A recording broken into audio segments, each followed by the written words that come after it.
அது ஒரு அழகான ராஜ்யம். ராஜ்யத்தின் அரசர் மிகவும் அறிவாளி. தன் மக்களும் அப்படித்தான் இருக்க வேண்டும் என எண்ணினார் அரசர். அவர்களும் அதுபோலவே இருப்பதாக நினைத்து பெருமிதம் கொண்டார். தங்கள் ராஜ்யத்தை விட அறிவாளி எங்கும் இல்லை என்று தலைகணத்தில் ஆடினார். இவருக்கு இளம் வயதில் பாடம் சொல்லிக் கொடுத்த ஆசிரியர் இவரின் இந்த கர்வத்தை கேள்விப்பட்டு, என்னதான் அரசனாக இருந்தாலும் தனது மாணவன், அவனை சீர்படுத்துவது தனது கடமை என எண்ணி தனது மற்ற மாணவர்களில் புத்திசாலியான 3 பேரை வரவழைத்தார். வில்லியம், ஹென்றி மற்றும் ஜாக். மூவரும் ஆசிரியர் சொன்னதை கேட்டுக்கொண்டு அரசன் இருக்கும் நகரத்திற்கு சென்றார்கள். வில்லியம் அங்கிருந்த கடைகள் இருக்கும் வீதிக்கு சென்றான். ஒவ்வொரு கடையாக பார்த்து வந்தான். ஒரு கடையில் பாதாம் விற்பதை பார்த்து 50 ரூபாய்க்கு எவ்வளவு பாதாம் என்று கேட்க 100 வரும் என்று சொன்னான். 50 ரூபாயை கொடுத்து, இப்பொழுது 25 பாதாம் கொடு, மிச்சத்தை என் வேலையால் வருவான், அவனிடம் கொடு என சொல்ல அவனும் சரி என்று தலையாட்டினான். வில்லியம் மற்றொரு கடைக்கு சென்று ஒரு அழகான ஷூவை காண்பித்து அதன் விலையை கேட்டான். அது 200 ரூபாய் என்று சொல்ல வில்லியம் 125 ரூபாயை கொடுத்து, மிச்சம் அந்த பாதாம் கடையில் இருக்கிறது, உங்கள் வேலைக்காரனை அழைத்து வாங்கி வாருங்கள் என்று சொல்ல அவனும் ஒரு துண்டு சீட்டில் எழுதி கொடுத்து அனுப்பினான். அதை பார்த்த பாதாம் கடைக்காரன் வேலைக்காரரிடம், ஆமாம் கொடுக்கணும், நான் இன்னும் எண்ணி வைக்கவில்லை, கொஞ்ச நேரத்தில் எண்ணி தருகிறேன் என்று சொல்ல அவனும் சரி என அந்த ஷூவை வில்லியத்திடம் கொடுத்து அனுப்பினான். சிறிது நேரம் கழித்து மிச்சம் 75 ரூபாயை வாங்கி வர வேலையாளை அனுப்பினான். அவன் பாதாம் தான் மிச்சம் என்று சொல்ல, நம்மை விட அறிவாக ஏமாற்றி விட்டானே என இதை அரசரிடம் எடுத்து சென்றார்கள்.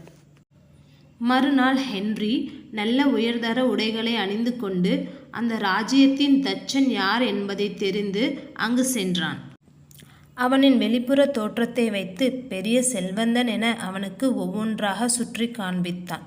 கடைசியில் ஒரு பூட்டை காண்பித்து, இது வெறும் மரத்தால் செய்ததுதான், ஆனால் ரொம்ப பாதுகாப்பானது என்று சொல்ல, இதை நான் எப்படி நம்ப என ஹென்றி கேட்க, தச்சன் அவனையே ஒரு கம்பியில் வைத்து பூட்டி காண்பித்தான்.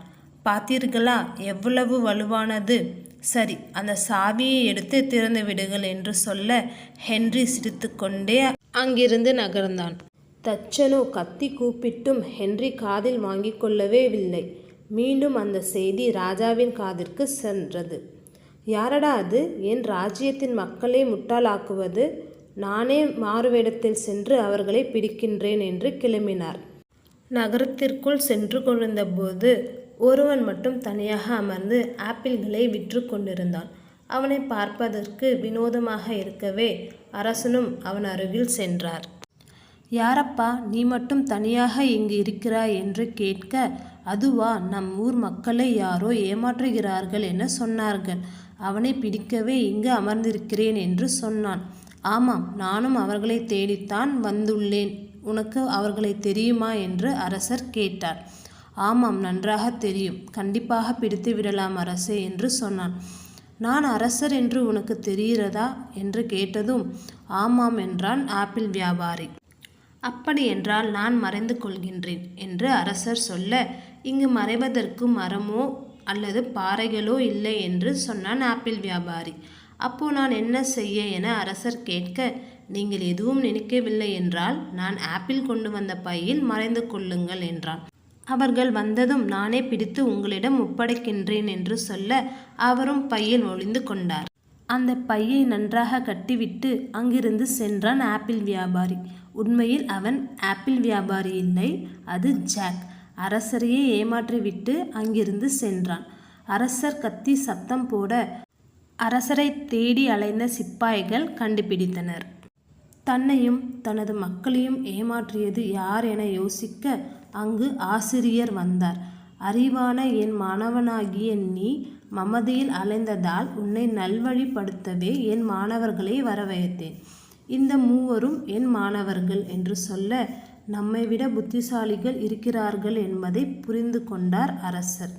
தவறை உணர்ந்து ஆசிரியரிடம் மன்னிப்பு கேட்டார். நீதி வல்லவனுக்கு வல்லவன் உண்டு.